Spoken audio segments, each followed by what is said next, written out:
Mesdames, Messieurs, bonsoir. Les titres du journal. S'investir dans l'entrepreneuriat pour booster la croissance économique est une option aujourd'hui très prisée par les jeunes. Mais quelles sont les filières d'opportunités pour la jeunesse béninoise? On en parle. Des millions de personnes décèdent chaque année dans le monde d'une hépatite selon l'OMS. Mais pour être soigné, encore faut-il savoir que l'on est malade. Le dépistage reste la solution. La leucémie est un cancer qui touche les cellules sanguines. La forme la plus dangereuse est la leucémie aiguë au Bénin. Elle tue plus les enfants.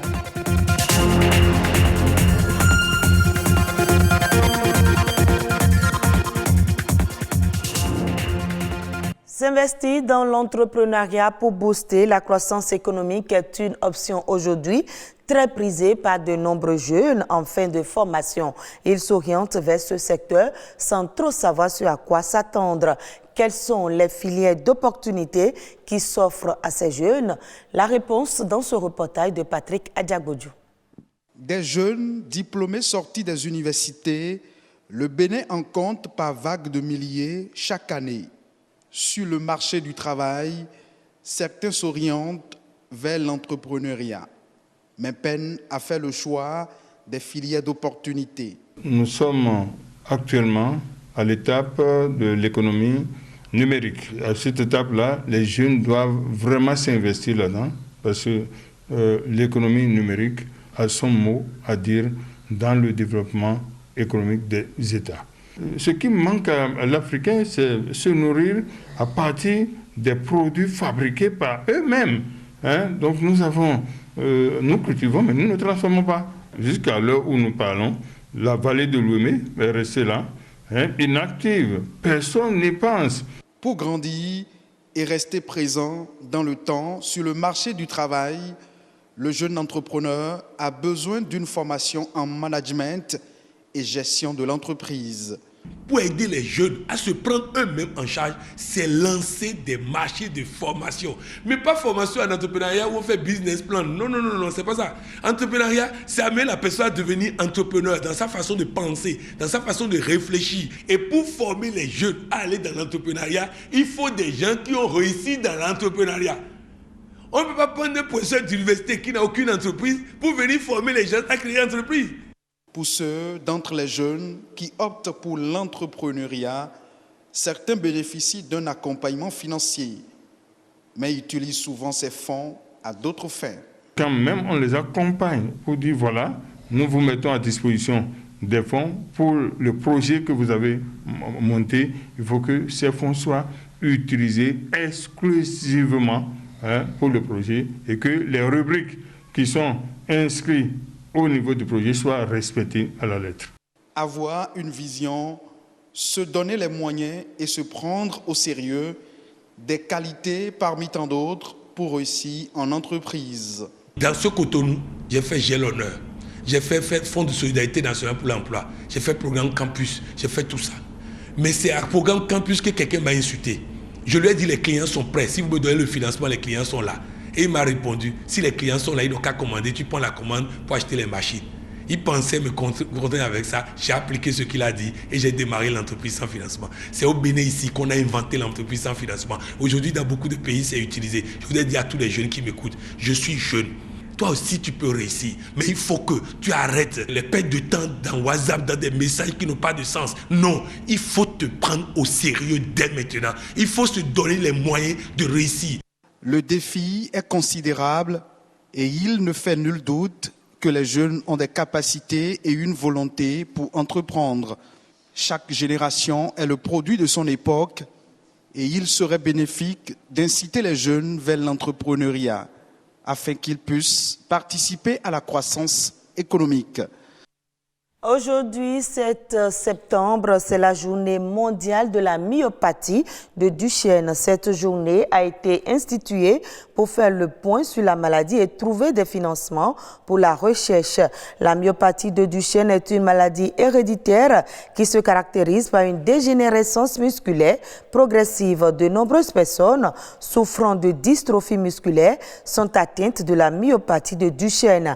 Bien que les filles puissent être porteuses de la maladie et légèrement touchées, elles touchent principalement les garçons. Les symptômes possibles sont des chutes fréquentes, une difficulté à se lever ou à courir, un dandinement de gros mollets et des troubles de l'apprentissage. Il n'existe aucun remède, mais des séances de kinésithérapie et la prise de médicaments peuvent aider à contrôler les symptômes et à améliorer la qualité de vie.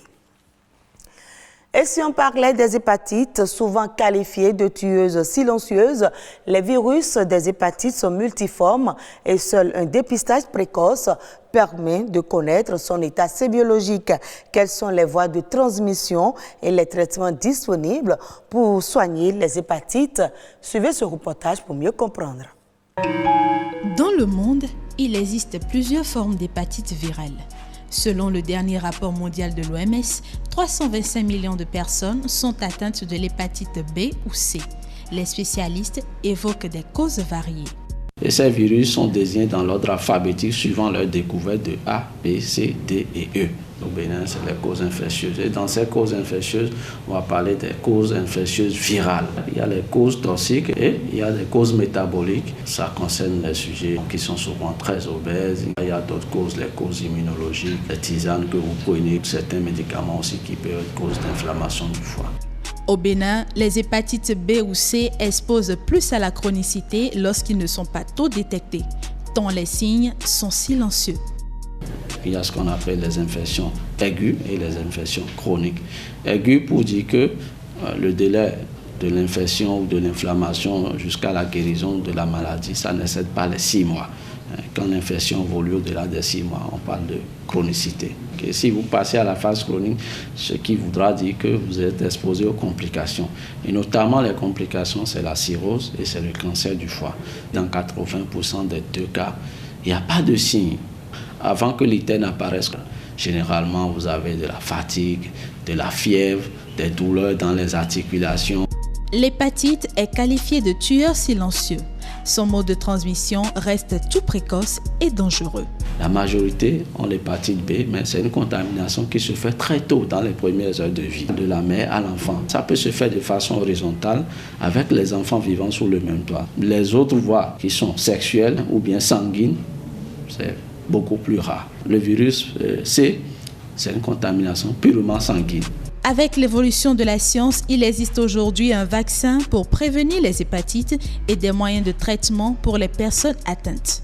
On a du vaccin monovalent pour vacciner systématiquement dès les premiers jours de vie tout enfant qui naît. La vaccination pour l'hépatite B, il faut dire chez l'adulte, c'est le schéma à 3 doses. Concernant la forme aiguë, chez l'hépatite B, il n'y a généralement pas de traitement. C'est le repos et il faut éviter d'autres produits qui agressent le foie davantage. Tout rentre dans l'ordre, l'organisme se charge de régler le problème dans les 6 mois. C'est seulement ceux qui font une hépatite chronique active, c'est ceux-là qu'on prend en charge. Parce que les traitements qu'on donne pour l'hépatite B, c'est un traitement à vie.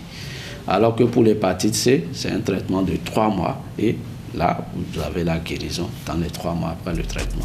Le Bénin se situe dans une zone de forte endémicité. Pour plus de sécurité, les médecins recommandent le dépistage précoce et la vaccination chez les sujets sains. Nous parlons toujours santé, mais cette fois-ci de la leucémie, qui est un cancer des tissus responsable de la formation du sang dans l'organisme humain. Cette maladie débute habituellement par une anomalie dans la moelle osseuse. Au Bénin, la leucémie aiguë tue plus chez les enfants que chez les adultes. L'accès à un bon diagnostic existe-t-il? De quel traitement dispose-t-on aujourd'hui? Romaric Mbassi, hématologue au CNHU, parle du diagnostic et du traitement de la leucémie aiguë. La leucémie, sous-entendu la leucémie aiguë, qui est la forme la plus aiguë des leucémies, existe au Bénin. Cette pathologie touche aussi bien les enfants que les adultes. Il faut savoir qu'en matière de cancer des enfants, les leucémies aiguës représentent à peu près le tiers, 30 à 40% des cancers pédiatriques. Et donc ces pathologies tuent aussi bien les enfants que les adultes. Nous avons la possibilité aujourd'hui de pouvoir faire un certain nombre d'examens, les tout premiers, très rapidement, qui vont nous donner les premiers éléments en faveur de leucémie. Les données que nous avons aujourd'hui sont des données du CNHU, notamment du service d'hématologie, où nous avons fait le premier point du semestre de 2019, le premier semestre de 2019, où nous étions déjà à 80 cas de cancer de sang globalement, dont 20 cas de cancer de sang pédiatrique, ce que nous appelons la leucémie aiguë. Lorsque vous faites le diagnostic de votre patient, vous avez des éléments pronostiques que vous allez rechercher, qui vont vous permettre de classer votre patient. Quand votre patient est classé, en fonction du type de pathologie qu'il a, il va pouvoir être traité par ce que nous appelons un protocole thérapeutique. Vous avez tout un investissement pour tout ce qui est la supportive care. Parce que le patient va avoir besoin d'être traité pour des syndromes infectieux au cours de son traitement. Donc il aura besoin d'un certain type d'antibiotiques qui sont suffisamment chers.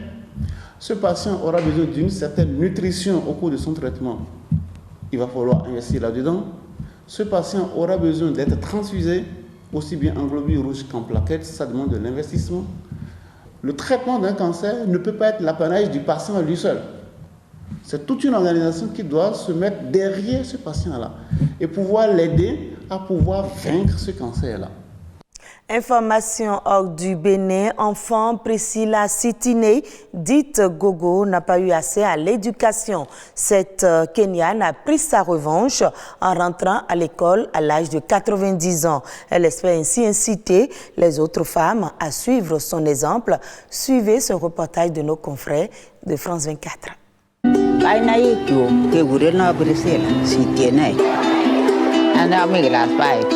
C'est la plus vieille écolière du monde.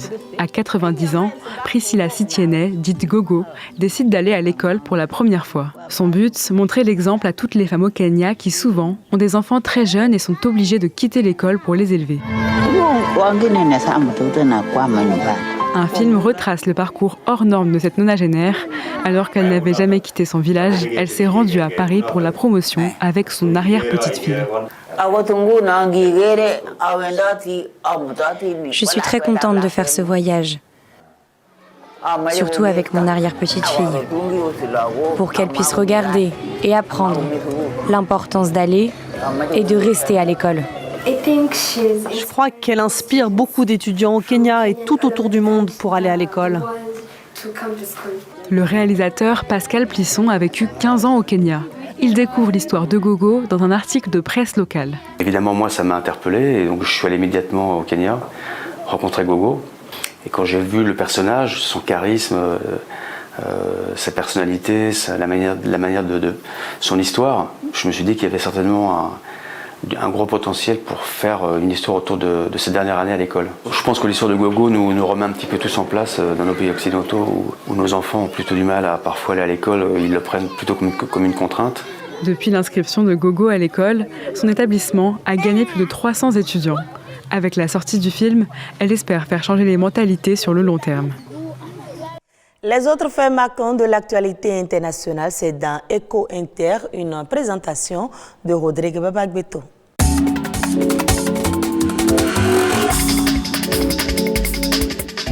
D'énormes pertes d'oignons sont encore enregistrées cette année au Sénégal et cette fois-ci bien plus que lors des années précédentes. Des tonnes d'oignons ont pourri faute de pouvoir être écoulées. La quantité de produits perdus atteint des records, plus d'un tiers de la production cette année, du jamais vu en 50 ans. En cause, les fortes pluies qui s'ajoutent au manque d'infrastructures de séchage et de stockage. Le Sénégal s'apprête donc une fois de plus à autoriser l'importation d'oignons européens dans les prochains jours. Plus que jamais, l'Inde donne le ton du marché du riz. Le géant pourrait exporter cette année 16 millions de tonnes, un exploit jamais enregistré auparavant, alors que la Thaïlande et le Vietnam, gros exportateurs, vont exporter avec difficulté 6 millions de tonnes. L'Inde a aujourd'hui la surface rizicole la plus élevée au monde, avec 45 millions d'hectares.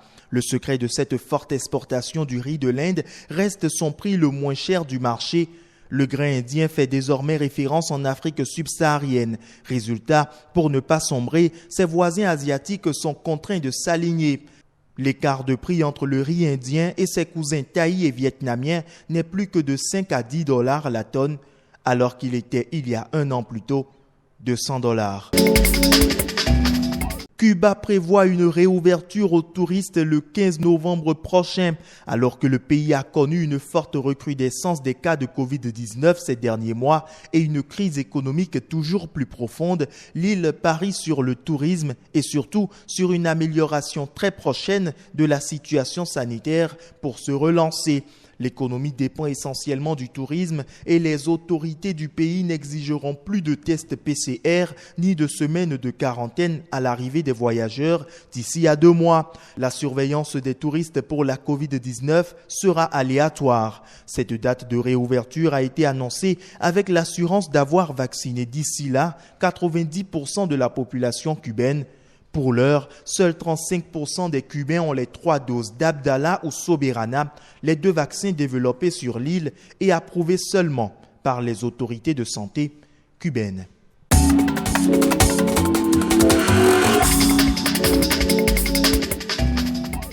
Voilà qui vient mettre un thème à ce journal, une édition que vous pouvez suivre sur le www.ortb.bj. Merci à vous de nous avoir suivis.